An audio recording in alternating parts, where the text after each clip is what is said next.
Earlier this year, I was able to sculpt 10 miniatures in just 1 month. And that's a big feat because in years past, I have only been able to sculpt 10 miniatures for the whole year. So in today's video, I am going to share with you the steps that I took in order to achieve this. Now before we dive into the video, I have 2 plugs that I need to tell you about. First, the Goblin Menace Heroes has launched today. It's my latest set of miniatures for the Goblin Menace universe, and they're the miniatures that are actually featured in this very video. If it sounds like something you're interested in, check out the link in the description below and check it out. Second, if you are interested in learning to sculpt miniatures, be sure to click down in the description below and download my free ultimate quick start guide to sculpting miniatures. It's gonna give you a bunch of tips and tricks and aggregate a lot of my videos so that you know right where to go to get started on your sculpting journey. Ooh, and before I forget, I have one more thing. A special thanks to Derek Clausen, Mini Monster Paints, for doing such a fantastic job on the Goblin Barbarian that I used for the thumbnail of this video.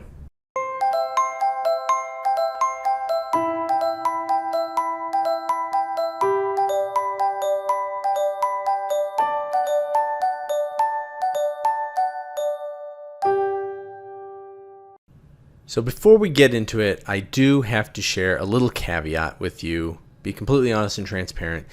While I completed all 10 of these miniatures during the month of May, I did do some of the work up front. I had done my initial sketches and I had gone through and done a very rough pose of all of them. So keep that in mind, but I did the bulk of the work during the month of May. But I'm going to go ahead and show the whole process to you of how you can batch and get a ton of figure sculpted in just 1 month. So let's talk about batching miniatures. This is a process you can use. A lot of people use it when they're painting miniatures, and I find it very useful when you're sculpting a large amount as well. If you're like me and you have a lot of miniatures to sculpt, you may find that if you focus on one, you'll pour all your energy into it, you'll do a great job, you'll finish it, and then you're done, and you just have to start over from scratch with a brand new one. I don't know about you, but I lose a lot of steam when I have to do that on a project. So the best way to go about avoiding this is to batch your miniature sculpting into these 4 stages. We have the concepts, we're sketching out your ideas, posing up all your miniatures, setting rough details for everything, and then lastly you can do one at a time, finish them off with the final details. And there's one more little thing you can do that I have not done before until this project, but I found it very helpful, and that is to create a little chart. So let's go ahead and just start with that. The chart is not necessary to do batch sculpting, but it is a very fun way to track your progress and keep yourself on task with the stage that you're at and give yourself a visual cue of how well you're doing and how you're tracking in your progress. As you can see here, I have all 10 of the base figures for the set plus the promo miniature listed out, and then 4 columns that denote the 4 stages of how I went about batching these miniatures. And it was really fun to be able to watch this chart fill up and getting to mark off each one and to see the bar completely filled off to the side that I was totally completed. There's a few other figures listed below. Those are stretch goals, so you'll have to check out the campaign if you want to find out what those are. While the chart is a helpful tool, here is the real first useful step in batch sculpting your miniatures. I almost never sculpt a miniature without doing concept art first. And even if you're someone who can sculpt right on the miniature and likes doing that, I do not. I highly suggest that you at least do a rough sketch or get some imagery to help inspire you of what you're doing to help solidify the idea of what you're doing, especially if you're doing a lot of different miniatures at one time. Having the figure mapped out ahead of time it's a much faster way to plan out what you want to make. Whether you love getting right into the sculpt or not, just working out the details on paper is just a faster way to figure things out. And when you get to the stage of sculpting, it lets you really focus on sculpting and not determining if a concept will work or if all these different miniatures will work together. I firmly believe that when you get to the sculpting stage, you need to be focused on getting the details right. And more importantly, you need to be able to give your full attention to the technical side of mini sculpting. You can actually check out my proportions video where I go into a lot of detail on that. Another good reason to do concept art and sketches is you can do it over time. You might have noticed, but a lot of the dates on these miniatures or on these concepts are from 2021, quite a while ago, right? So while I would, if I hadn't concepted these ahead of time, I would have gone ahead and done all of the work as it needed to, but I had so much that I was able to pull from and draw on from the past designs and just little moments that I had set aside to focus on sculpting these miniatures.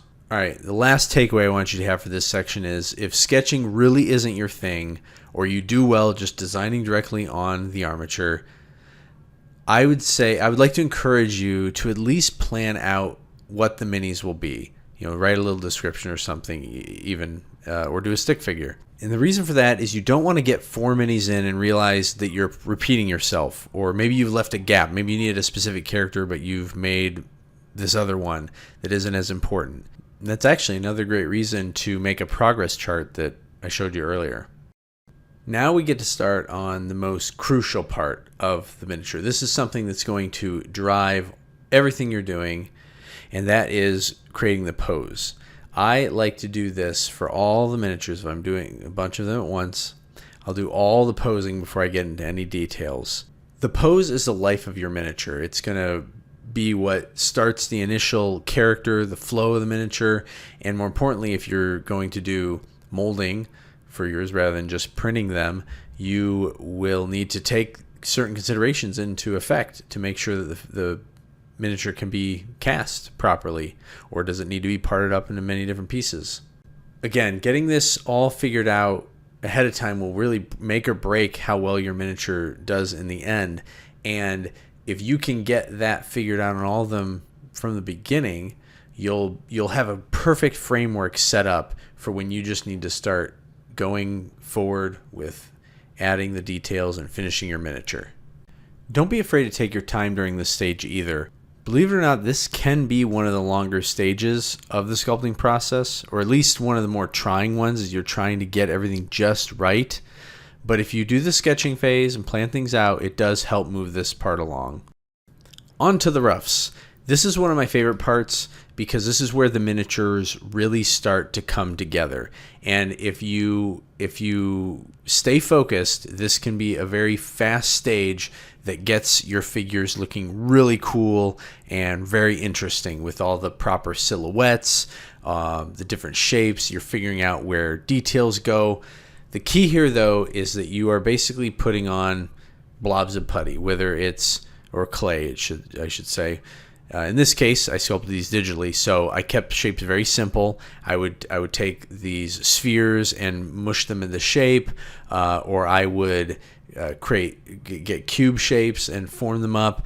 All you're looking here is for rough forms. You want to get, if they have a cape, you want to get a cape element in there. If they have some sort of collar, you're going to build something up for that. Hair, you're going to put a blob. And you can take a little bit of time to get things in the approximate shape, but you're just focusing on the high level shape. You're not getting into details. If you start getting into details, that's going to slow you down and it's going to make things take longer per figure.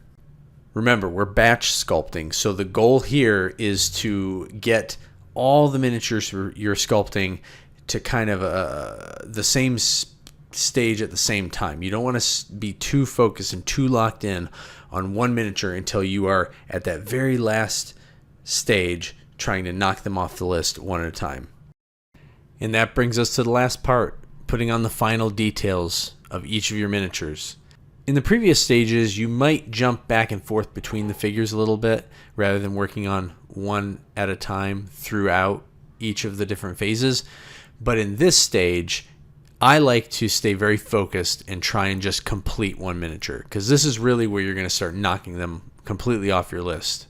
Now, when you first get started, it might seem a little overwhelming because you have, in this case, I have 10 miniatures They're all rough details, so they got the right shapes, but there's still a lot of work to put in. You got to make that pouch look right. You have to smooth out the hands and work on the different shapes there. Add in the expression on the face. Maybe you didn't pivot and create specific details there. There's a few tricks that I use to make my way through this. The first thing that you just need to keep in mind is pick something and just try and finish it. So just like we're doing with each individual figure, we're doing that with the individual details. So if you have a pouch or a weapon, maybe go ahead and just refine those, get them done. The accessories are a great thing to start with. But my number one thing that I always try and do before anything else is the head, especially if you have a really great, interesting expression going on, because when you finalize the expression and align it with the pose, that all works together to solidify the character and the feel of your miniature. So after you sculpt some details on those obvious points, you might find yourself getting a little stuck again. That's when I like to do stuff you just have to do, right? Maybe your hands, maybe they're just roughed in. Go ahead and finish those. That's another key point that can kind of finish off the pose and the feel of the miniature. And then you just start doing one thing at a time. Maybe you tackle the hair. Maybe you fuse the pants together and start adding the stitching in and little folds here and there. And before you know it, especially as you start tackling some of those larger areas that maybe seemed a little more challenging than they were, your figure will start coming together. And before you know it, you'll be done.